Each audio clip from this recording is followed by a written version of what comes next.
Hey, how's it going? WebBay here. We're unlocking Webflow with custom code. Today we're going to look at CountUp.js, which is a handy little JavaScript library for doing these rolling number animations. You can do all sorts of stuff. You can count up, you can count down, you can add the letter K after things, you can add a $ before it and then have commas and decimals, and it all just works really well. And then we'll finish off with an example that every 2 seconds adds 100 to a number and does a count up animation every 2 seconds for that. So stay tuned and we will hop right into Webflow.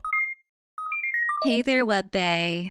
Okay, so starting off, we have the Webflow project here with page. This is just taking up 100 viewport heights and 100% of the width and centering everything. Within there, I have this class called stat. Notice there's actually nothing in there right now. I have an ID of count on that, and that's what we're going to target with our JavaScript code.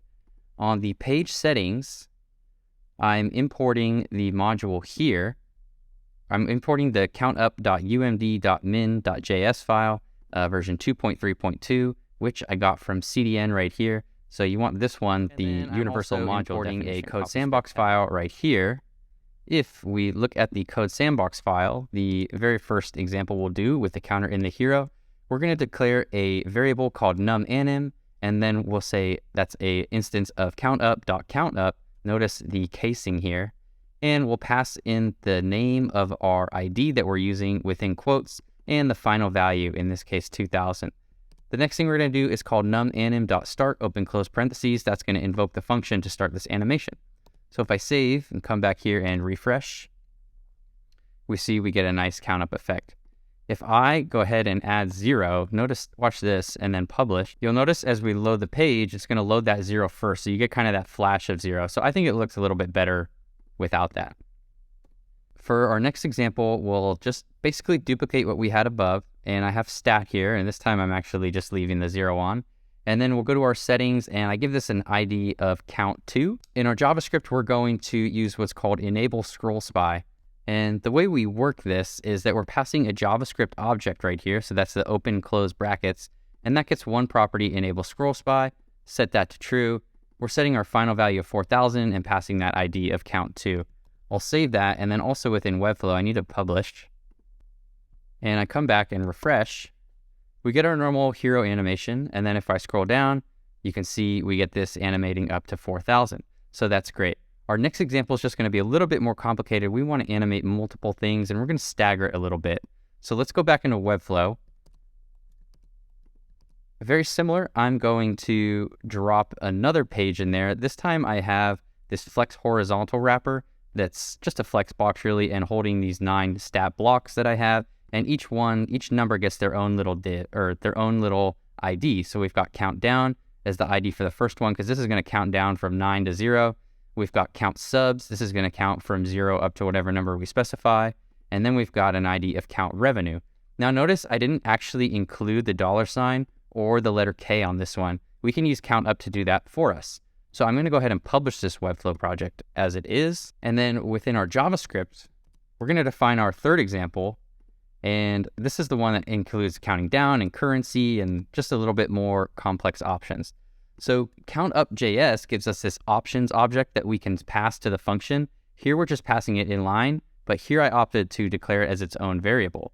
The reason I like this is CountUp.js gives us a really cool tool to just kind of build the animation as we want. So like in this example, I'm starting at 0, I'm ending at 1, 2, 3, 4. I want 2 decimal places in my number. Use grouping means use the comma. I'm going to use easing as well. And then I have a prefix of $. And then you click apply and it'll run the animation and also generate the code down here for you. So you can just copy and paste this options object based on how you customize it here.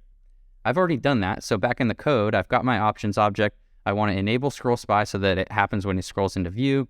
I'm setting the start value for our countdown to 9, and I want the duration to be 2 seconds.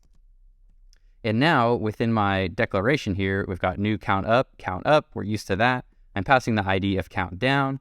I want it to end on the number 0, and then I want to pass this options countdown object to the function.